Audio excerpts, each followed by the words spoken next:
Hi class. So today I want to talk to you all a little bit about two major issues around the world that I have seen that I think can be easily preventable.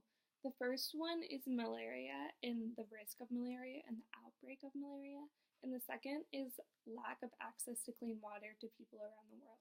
So starting off with malaria, it's an issue because approximately 40% of the world's population, mostly those living in the world's poorest countries, is at risk of malaria. In 2015, there were roughly 212 million malaria outbreaks with an estimated 429,000 malaria deaths. And that's a huge number. And luckily, since 2010, that number is a 29% reduction in mortality rate globally. So there is hope, and thankfully for us, there are a lot of organizations that go to help prevent the outbreak of malaria. So I believe that one of the solutions to the problem that we can do is help support these organizations that go out to help provide bed nets or medication for those who have malaria. Basically, prevention requires there are step A, B, C, and D for us who are going out into these countries with malaria. The first one is awareness of the risk, bite avoidance, chemoprophylaxis, which is taking medicines if you're traveling to these countries, and diagnosis if you have malaria, if you've gotten it when you've gone to those countries. A lot of these people in countries though don't have access or money to take these preventative steps.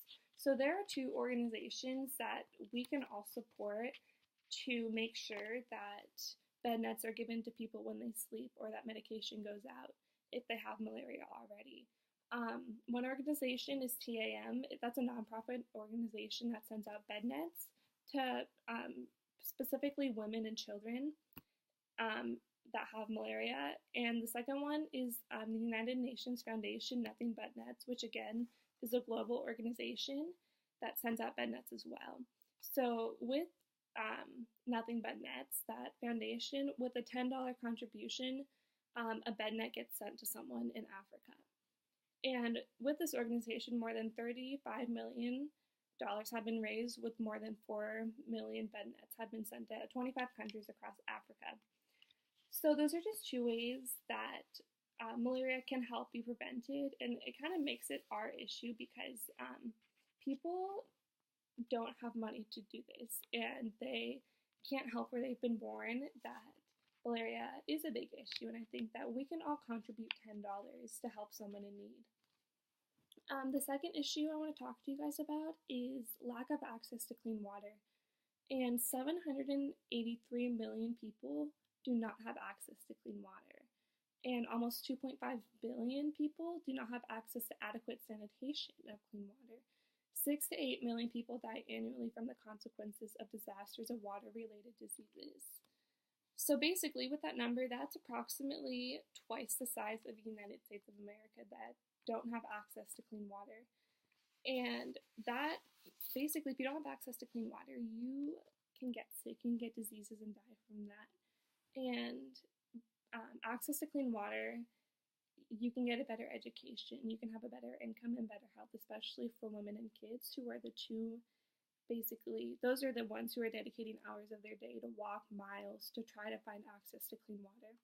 An organization that I like to look, I would encourage you guys to look into and support is Charity Water. What they do is they build wells in little underdeveloped countries to make sure that people get permanent access to clean water. And basically, they have funded 22,000 water projects. Over 7 million people will get clean water because of Charity Water, and they have built wells in 24 countries. I really encourage you guys to go and look into these because not all of us can go out to Africa or to underdeveloped countries to prevent malaria or to prevent access to clean water, to get access to clean water. But all of us can help support organizations that do.